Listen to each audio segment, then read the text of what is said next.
The plate shattered against the kitchen floor with a sound that made my heart stop. Green beans, mashed potatoes, and fried chicken scattered across the tiles I'd mopped just that morning. I stood there frozen, my 72-year-old hands still holding the empty serving spoon, watching the gravy seep into the grout lines. "Stop being a burden and go clean it up!" Tanya's voice cut through the air like a knife. My daughter-in-law stood over me, her face twisted with something I'd never seen before. Pure contempt. "If you're not helping with the bills, you'll be my maid. Now get down there and clean up this mess!" I couldn't move, couldn't speak. This woman who I'd welcomed into my family 10 years ago, who I'd helped raise her babies, who I'd cooked for and prayed for and loved like my own daughter, was standing in my son's kitchen treating me like dirt. "Did you hear me, old woman?" she hissed, stepping closer. That's when the front door opened. "Mom? Tanya? I'm home early!" My son Terrence's voice echoed from the entryway. Tanya's eyes went wide, her mouth opened and closed like a fish out of water. For the first time since she'd thrown my dinner on the floor, she looked scared. Terrence rounded the corner into the kitchen, his work bag still on his shoulder. He was a big man, my son, tall and broad like his father had been. He worked hard as a supervisor at the power company, providing for his family. He was a good man, a good father. And right now, he was staring at the mess on his kitchen floor, then at his wife, then at me. The silence stretched out like taffy. "What?" he said slowly, his voice deadly calm. "Is going on here?" Before we continue, please drop a comment if you've ever experienced something like this. We'd love to hear your story, and subscribe to the channel to help us grow. Let me tell you how I ended up in that kitchen, how I went from Dorothy Henderson, a proud woman who raised 3 children on her own, to someone being screamed at in her own son's house. This story starts 6 months earlier, back when I thought I had everything figured out. I'd lived in my little house on Maple Street for 43 years. Bought it with my late husband Vernon back in 1982, raised our babies there, buried my husband from that front porch in 2008. Every corner of that house held memories. The kitchen where I taught my children to make my mama's cornbread. The living room where we watched Sunday night movies. The backyard where Vernon built a tire swing that all the neighborhood kids used. But houses get old, just like people do. The roof started leaking during the spring rains. The furnace gave out in February. The plumbing made sounds like a dying cat. I called Terrence my oldest because that's what you do when you're 72 and living on Social Security. You call your children. "Mama, this is serious," Terrence had said, walking through my house with a contractor I couldn't afford. "You're looking at $30,000 in repairs, maybe more. The foundation has cracks. The electrical needs updating. Mama, this house isn't safe." $30,000 might as well have been $30 million. I had $4,200 in my savings account. That was it. My pension from 30 years working as a school cafeteria manager wasn't much. And Social Security didn't stretch far. "I'll figure it out," I told him. But we both knew I wouldn't. That's when Terrence made the offer. "Mama, come live with us. We have that spare bedroom now that Amari moved into the bigger room. You can stay as long as you need to. We'll sell your house, use the money to pad your savings, and you'll be with family." It sounded good. It sounded right. Tanya had smiled and nodded when he suggested it, hugging me tight. "We'd love to have you, Mama Dorothy," she'd said. "The kids will be so excited." I should have seen the cracks then. Should have noticed how her smile didn't reach her eyes. Should have paid attention to how quickly she changed the subject whenever I talked about contributing to the household. But I was tired of struggling, tired of patching holes and making do. And I missed having family close by since Vernon passed. My daughter Camille lived in Atlanta with her husband, and my youngest son Andre was stationed overseas with the Army. Terrence and his family were all I had nearby, so I sold my house, got $180,000 for it, which would have been more if I hadn't needed to sell quick. After paying off the small mortgage I'd taken out for Vernon's medical bills, I had $145,000 left. I put it in a savings account and moved into Terrence and Tanya's house in June. The first month was heaven. My grandchildren, 10-year-old Amari and 8-year-old Nia, were thrilled to have Grandma living with them. I cooked big Sunday dinners like I used to, made my famous peach cobbler, braided Nia's hair into beautiful patterns, helped Amari with his reading. Tanya seemed happy too. She worked as a receptionist at a dental office and would come home to hot meals and clean laundry. "Mama Dorothy, you're spoiling us," she'd say with a laugh. But then July came, and things started to shift. "Mama Dorothy, since you're home all day anyway, could you run to the store?" Tanya would ask. But it wasn't a question. It was an order delivered with a smile. "Mama Dorothy, the kids need to be picked up from camp. You don't mind, do you?" "Mama Dorothy, I invited some friends over for dinner Friday. You'll cook, right?" The requests got bigger, more demanding, and Terrence was working overtime, trying to save up for Amari's future college fund, so he didn't see how his wife was changing toward me. By August, I wasn't a guest anymore. I was the help. "Why isn't this bathroom clean?" Tanya snapped one morning. "You have all day to do these things." "I had to take Nia to the doctor," I explained. "She had that ear infection, remember? I just got home an hour ago." "That's no excuse. You're living here rent-free, Dorothy. The least you can do is keep the house clean." Dorothy. Not Mama Dorothy anymore. Just Dorothy. Like I was hired staff. I bit my tongue, told myself it was just stress. Tanya worked full-time, had 2 kids, and a big house to manage. Maybe I wasn't doing enough. So I did more. I deep-cleaned every room, did all the laundry, made breakfast, lunch, and dinner, packed the kids' lunches for school when August ended, helped with homework, cleaned the yard. I did everything except pay bills because I was trying to hold on to my savings. That money was my safety net, my independence. Without it, I had nothing. But Tanya noticed I wasn't offering money. "Gas prices are going up," she mentioned one September evening while I was washing dishes. "It costs a lot to run this house, you know." "I'm sure it does," I said carefully. "Terrence works so hard." "We both do," she said sharply. "And we're supporting 4 people now instead of 3. There it was, the real conversation. "Tanya, I'm happy to contribute in other ways," I said, turning to face her. "I know I can't pay what everything costs, but I do what I can around the house." "Around the house," she repeated, her voice dripping with sarcasm. "You mean like a maid?" My blood ran cold. "I'm family. I'm helping family." "Family that doesn't pay bills," she shot back. "You know what? Never mind. Just make sure dinner is ready by 6 tomorrow. Terrence hates eating late." She walked out, leaving me standing in her kitchen with my hands in dirty dishwater, feeling smaller than I'd felt in 50 years. I should have talked to Terrence then, should have sat my son down and explained what was happening. But I was ashamed. Ashamed that at 72 years old, I needed help. Ashamed that I couldn't afford to live alone anymore. Ashamed that I might be causing problems in my son's marriage. So I stayed quiet. And things got worse. By October, Tanya wasn't even trying to hide her contempt anymore. She'd leave lists of chores on my bedroom door, criticize how I folded towels, comment loudly about how expensive groceries were now that we're feeding extra mouths. The grandkids started noticing. "Why is Mama always mean to Grandma?" I heard Nia whisper to Amari one day. "I don't know," he whispered back. "But Grandma looks sad all the time now." That broke my heart more than anything Tanya said to me. I was making my grandbabies worry. I started looking for apartments I could afford on Social Security. But everything was too expensive, or in neighborhoods that weren't safe, or wouldn't take someone my age. I was trapped, and Tanya knew it. Then came today.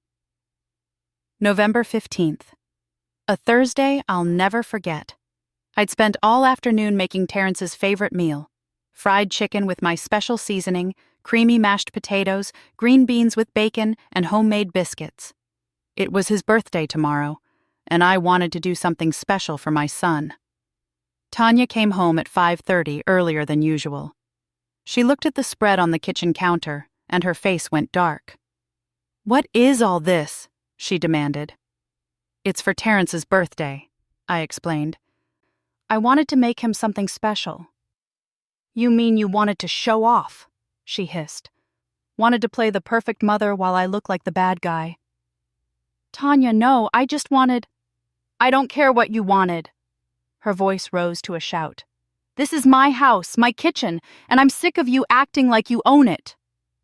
"I'm not—" "Yes, you are." She grabbed the plate I'd prepared for myself, the one with the chicken leg I'd been looking forward to all day. "You sit here eating our food, using our electricity, our water, our everything, and you don't pay a single bill." "I do everything around this house," I said, my voice shaking. "I clean, I cook, I watch the children." "That's what maids do!" Tanya screamed. And then she threw my plate on the floor. The sound of it breaking brought everything into sharp focus. This wasn't just a bad day. This wasn't stress or a misunderstanding. This was cruelty. This was abuse. "Stop being a burden and go clean it up," she yelled, her face inches from mine. "If you're not helping with the bills, you'll be my maid. Now get down there and clean up this mess." I stood there, unable to move, unable to process what was happening. And that's when I heard the front door open. "Mom? Tanya? I'm home early." Terrence stood in the kitchen doorway now, still waiting for an answer. The food was still scattered across his floor. His wife looked like a deer in headlights. And I was an old woman who'd finally reached the end of her rope. "Terrence," I said quietly, my voice barely above a whisper, "we need to talk." But before I could say another word, Tanya jumped in. "Baby, I'm so glad you're home. Your mother had an accident." She dropped her plate and, "Don't you dare lie to him," I said, finding strength I didn't know I still had. "Don't you dare." Terrence looked at me. Really looked at me. And I saw the exact moment he noticed what he'd been too busy to see for months. How thin I'd gotten. How tired I looked. How I was standing there shaking, on the verge of tears. "What happened to that plate, Mama?" he asked slowly. I started. "She dropped it," Tanya insisted. "She's getting so clumsy in her old age." "Tanya." Terrence's voice was low, dangerous. "I asked my mother." The room went silent. Even the refrigerator seemed to stop humming. "She threw it on the floor," I said clearly, "and she told me if I wasn't going to pay bills, I'd be her maid. She told me to get down and clean it up." Terrence didn't move, didn't blink. But something in his expression changed, hardened. "Is that true?" he asked his wife. "Baby, you know how she exaggerates. Is that true?" I'd never heard my son use that tone before. It scared even me. Tanya's face crumbled. "You don't understand the pressure I'm under, having her here, feeding her, housing her, and she doesn't contribute anything. I work all day and come home to a clean house," Terrence interrupted. "To home-cooked meals. To kids who are cared for and happy. To everything my mother does that you seem to have forgotten about." "That's not the same as paying bills." "You're right," Terrence said, his voice deadly calm. "It's not the same. It's worth more." He pulled out his phone, started tapping on the screen. "What are you doing?" Tanya asked nervously. "Calculating," he said. "Let's see. Childcare for 2 kids before and after school, plus full day care in the summer. That's about $2,000 a month. A cleaning service for a house this size, twice a week, that's another $400. A personal chef making dinner every night, easily $800. That's $3,200 a month that Mama is saving us. Times 5 months she's been here. Tanya, my mother has contributed $16,000 worth of labor to this household." Tanya's face went white. But you're right, Terrence continued, his voice getting colder with every word. She should be paying her way. So here's what's going to happen. Mama is going to pay room and board, $500 a month. Fair? Terrence, that's not, Tanya started. But, he cut her off, she's also going to charge us for her services, $3,200 a month, which means we owe Mama $2,700 every month she's been here. That's $13,500 we're in debt to her, plus back pay for the labor she's already provided. So, Mama, we owe you about $16,000. Is a check okay, or would you prefer cash? My mouth fell open. Tanya looked like she might faint. You can't be serious, Tanya whispered. Oh, I'm very serious, Terrence said. But you know what? We're not going to do it that way. Because Mama isn't a maid. She's my mother. She's family.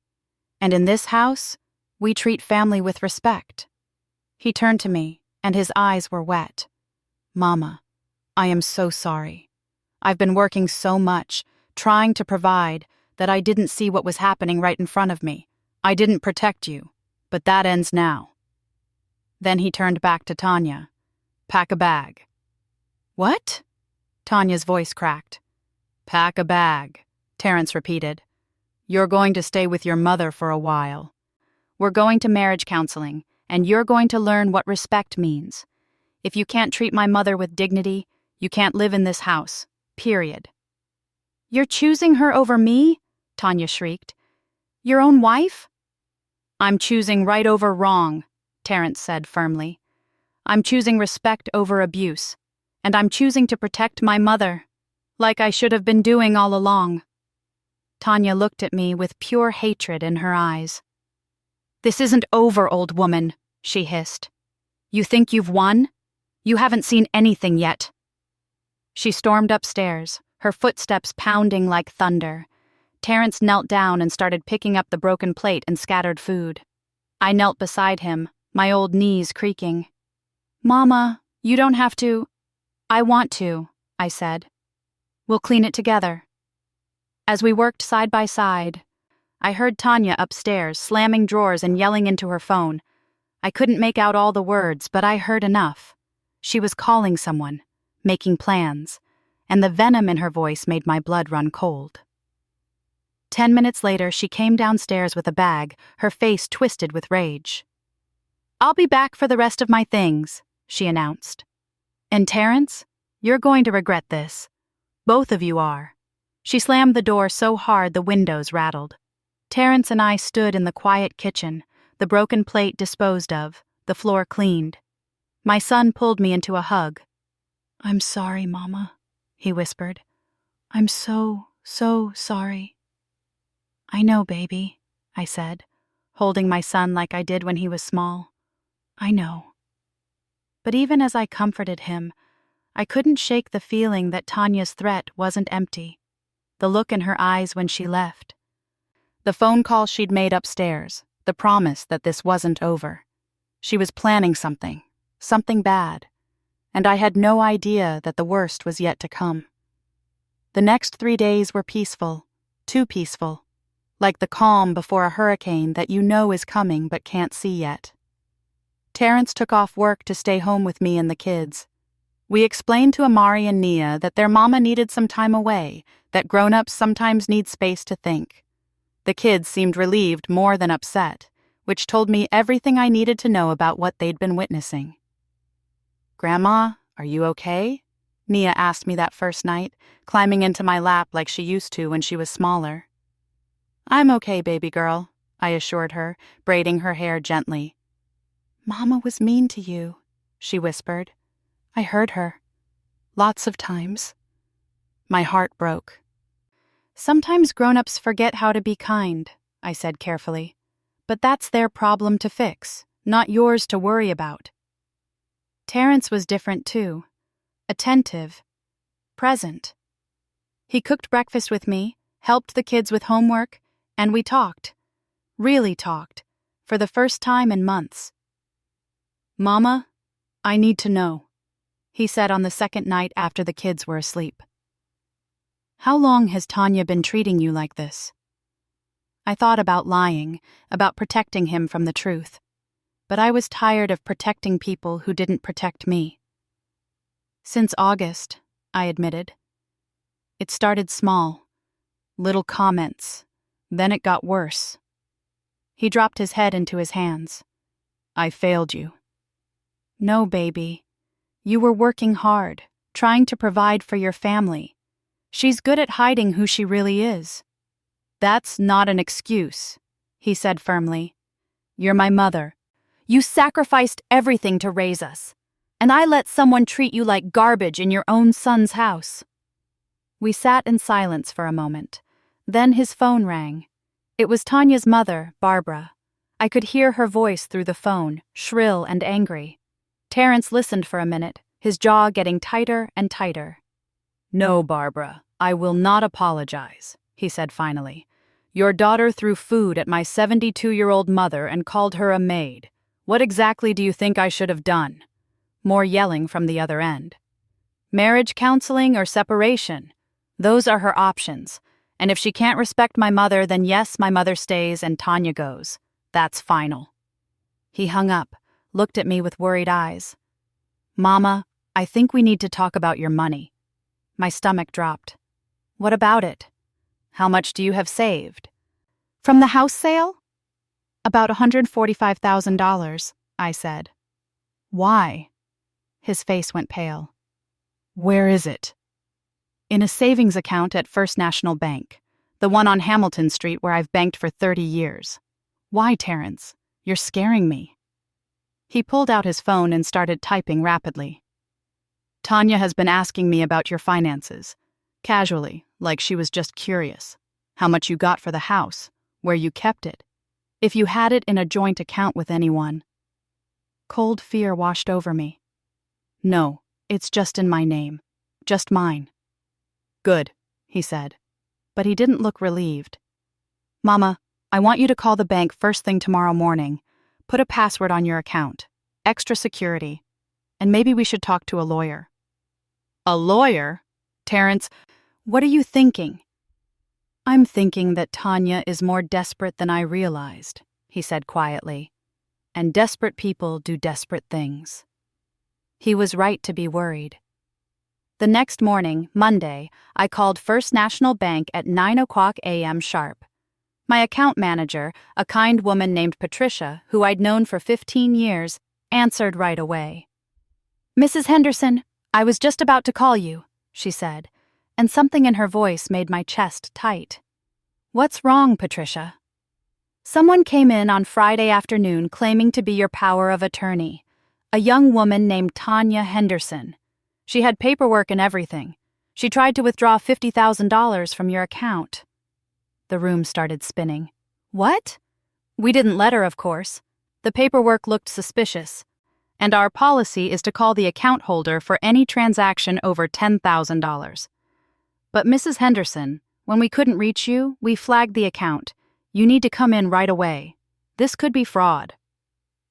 Terrence drove me to the bank within 20 minutes. Patricia met us in her office, her face grave. She showed us the forged power of attorney documents. They looked official, with legal language and notary stamps. But my signature on them wasn't mine. Close, but not quite right. This is identity theft, Patricia explained. We need to file a police report immediately. If we hadn't caught this, she could have drained your entire account. My hands were shaking so bad I could barely hold the papers. Tanya had tried to steal my money. All of it. Everything I had left in this world. There's more, Patricia said hesitantly. She claimed you were suffering from dementia, that you'd asked her to manage your affairs because you couldn't anymore. She seemed very convincing. My mother is sharper than people half her age, Terrence said, his voice hard as steel. This is fraud, plain and simple. We filed a police report that afternoon. Detective Williams, a tall black woman in her 40s, took our statement seriously. This is elder financial abuse, she explained. It's a felony. If we can prove she forged those documents, she's looking at serious prison time. Prison? My grandchildren's mother could go to prison. I must have looked as sick as I felt, because Detective Williams softened her voice. Mrs. Henderson, I know this is your daughter-in-law. I know this is family. But what she tried to do to you? That's not love. That's not family.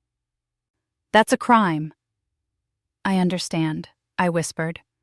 We'll need to investigate, she continued.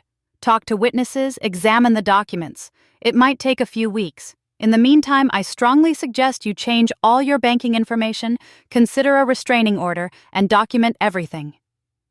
On Tuesday, Tanya showed up at the house. I was in the kitchen making lunch when I heard her key in the lock. My heart jumped into my throat. But then I remembered. Terrence had changed the locks yesterday. Open this door! Tanya screamed from outside, pounding on it. This is my house! Let me in! Terrence came down the stairs 2 at a time. He opened the door but stood in the doorway, blocking her entry.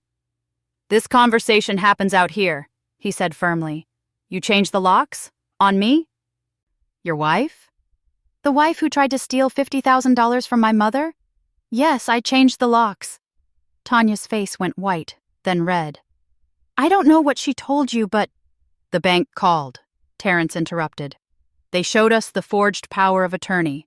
The police have been notified. Tanya, what were you thinking? I was thinking that old woman has been living off us for months, Tanya shrieked. She has all that money sitting in the bank while we struggle to pay bills, and she doesn't contribute a dime. I was just getting what we deserved. What you deserved? Terrence's voice rose. You tried to steal from my mother. You forged legal documents. That's a felony. She won't press charges, Tanya said confidently. She won't send her grandkid's mother to jail. I stepped into the doorway beside my son. Yes, I said clearly. I will. Tanya's confident expression cracked. You wouldn't. You tried to take everything I have, I said, my voice stronger than I felt. You tried to leave me with nothing. At 72 years old, you tried to make me homeless and destitute. So yes, Tanya, I absolutely will press charges. You bitter old witch! Tanya lunged forward, but Terrence caught her. That's enough. Leave now, or I'm calling the police myself. This isn't over, Tanya screamed as Terrence firmly moved her back from the door. I'll take those kids. I'll take this house. I'll take everything. She stormed off to her car, tires squealing as she drove away. Terrence called his lawyer that afternoon. Robert Chen had handled Terrence's house closing and his will.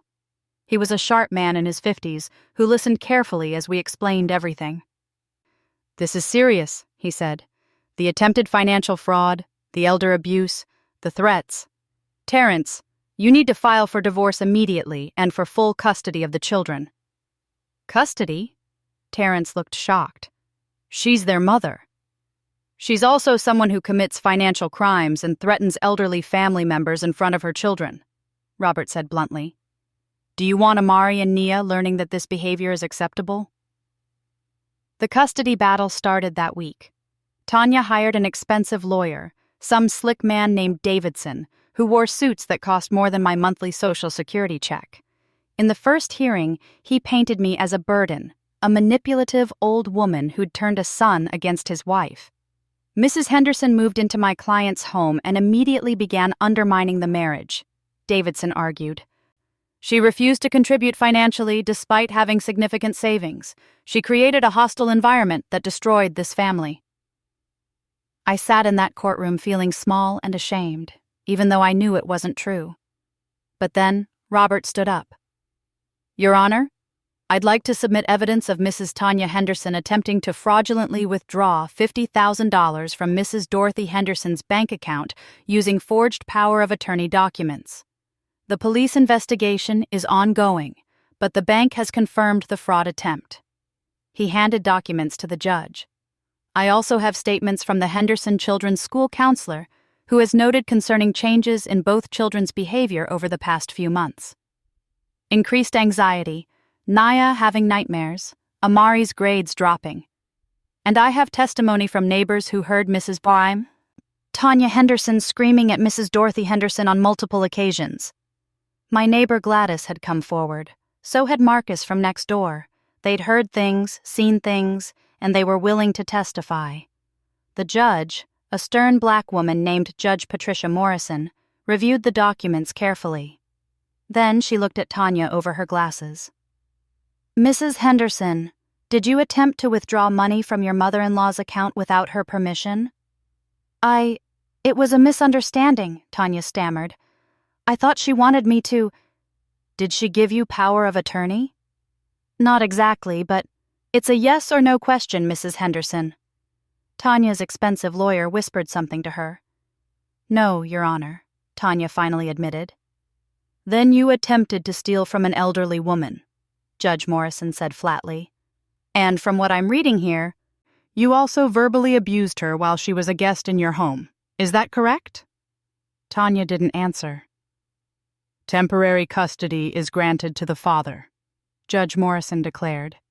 "Mrs. Tanya Henderson will have supervised visitation only until the fraud investigation is complete and until she undergoes a psychological evaluation. We'll reconvene in 60 days. The gavel came down. Tanya looked like she'd been slapped. As we left the courtroom, she grabbed my arm. "You did this," she hissed. "You destroyed my family." I pulled my arm free and looked her straight in the eye. "No, honey. You did that all by yourself." The next weeks brought more revelations. Detective Williams called to tell us that Tanya had also attempted to take out credit cards in my name. She'd forged loan applications. She was drowning in debt, over $40,000 on secret credit cards that Terrence knew nothing about. Online shopping, gambling websites, cash advances. She'd been planning to take my money to cover her debts and blame everything on my supposed dementia. "If she'd succeeded," Detective Williams explained, "she probably would have tried to have you declared incompetent, taken full control of your finances, and bled you dry over time." I felt sick. This woman had sat at my table. I'd braided her daughter's hair. I'd loved her. The trial came in January. The courtroom was packed. My daughter Camille flew in from Atlanta. My son Andre got emergency leave and came home. My church family filled 3 rows: Pastor James, Sister Ruth, the entire choir. They weren't going to let me face this alone. Tanya's lawyer tried everything. He argued that I'd been manipulative, that I'd isolated Tanya in her own home, that the stress of caring for an elderly relative had caused temporary insanity. But Robert was better. He called Patricia from the bank, who testified about the sophisticated forgery attempt. He called Gladys and Marcus, who described the verbal abuse they'd witnessed. He even called Nia's school counselor, who gently explained that Nia had told her, "Mama is mean to Grandma, and it makes me sad." And then Robert called me. I told my story, all of it. How I'd sold my home to come live with family. How the abuse started small and grew. How I'd been made to feel worthless despite contributing thousands of dollars worth of labor. How I'd found my own dinner thrown on the floor like I was garbage. "Mrs. Henderson," Robert asked gently, "why didn't you just leave?" "Because I'm 72 years old," I said, my voice breaking. "Because housing is expensive and I can't work anymore. Because I was ashamed of needing help. And because, even after everything, I didn't want to destroy my son's marriage or take my grandchildren's mother away from them." "But you're here now. Why?" "Because," I said, looking directly at Tanya, "she tried to take everything from me. And if I let her get away with it, what message does that send to my grandchildren? That it's okay to abuse the elderly? That it's okay to steal from people weaker than you? No, I won't teach them that." The jury deliberated for 3 hours. When they came back, the 4 women stood. "We find the defendant guilty of elder financial abuse, fraud, and identity theft." Tanya's face crumbled. Her lawyer immediately started talking about appeals, but Judge Morrison wasn't having it. "Mrs. Henderson, you targeted a vulnerable elderly woman who trusted you as family," she said sternly. "You attempted to steal her life savings and leave her destitute. This court takes elder abuse very seriously. I'm sentencing you to 3 years in prison, followed by 5 years probation. You will also be required to pay full restitution and complete a financial crimes rehabilitation program. 3 years. Tanya would be in prison for 3 years. She looked at me as they led her away in handcuffs, not with hatred this time, with something worse, with the realization that she'd destroyed her own life, and there was no one to blame but herself. The divorce was finalized in February. Terrence got full custody of Amari and Nia. Tanya would have supervised visitation after her release if the kids wanted it. But something else happened too. Something I hadn't expected. All the attention from the trial, all the publicity about elder abuse, caught the attention of a nonprofit organization that helped seniors find affordable housing. They connected me with a beautiful senior living community 20 minutes from Terrence's house. Affordable, safe, with activities and a community center. "Mama, you don't have to move out," Terrence protested when I told him. "This is your home." "Baby, this is your home," I corrected gently. "And I love you for wanting me here. But I need my own space, my own life. I raised my children. I did my time being needed every minute of every day. Now I want to join that painting class at the senior center, make friends my own age, live my life on my terms." "But I want to take care of you," he said, and his eyes were wet. "You are taking care of me," I assured him, "by respecting my choices, by standing up for me when I needed it, by teaching your children what family really means." I moved into my new apartment in March. It's small, but it's mine. I can see trees from my window. There's a community garden where I'm growing tomatoes. I've made friends. Louise, who plays cards, Jerome, who tells terrible jokes, Phyllis, who leads our book club. Amari and Nia visit every weekend. We bake cookies and I help with homework, and I'm teaching Nia to sew. But then I send them home, and I have my own life waiting for me. Terrence is healing too. He started dating someone new, a kind woman named Simone who works as a nurse and treats everyone with respect. She's good to him, good to the kids. And when she met me, she shook my hand and said, "It's an honor to meet you, Mrs. Henderson. Terrence talks about you all the time." She calls me Mrs. Henderson, with respect, like I deserve. My savings are protected now, sitting in a new account with extra security. I'm 73 years old, and I'm finally living the life I deserve. Peaceful, dignified, free. Last week, I got a letter from Tanya. It was short. "I'm sorry," it said. "I was drowning and I tried to pull you under with me. That was wrong. I don't expect forgiveness. I just wanted you to know that I see what I did now. And I'm ashamed." I read that letter 3 times. Then I wrote back. "I forgive you," I wrote. "Not for you, for me. Because holding on to anger is like drinking poison and expecting the other person to die. I hope you get help. I hope you become better. But we will never be family again. Respect has to be earned, and you have a long way to go."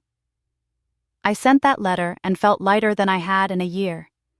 This morning, I woke up in my own bed, in my own apartment, with sun streaming through windows I chose. I made coffee the way I like it. I sat on my little balcony and watched birds at the feeder I hung up. And I thought about how close I came to losing everything.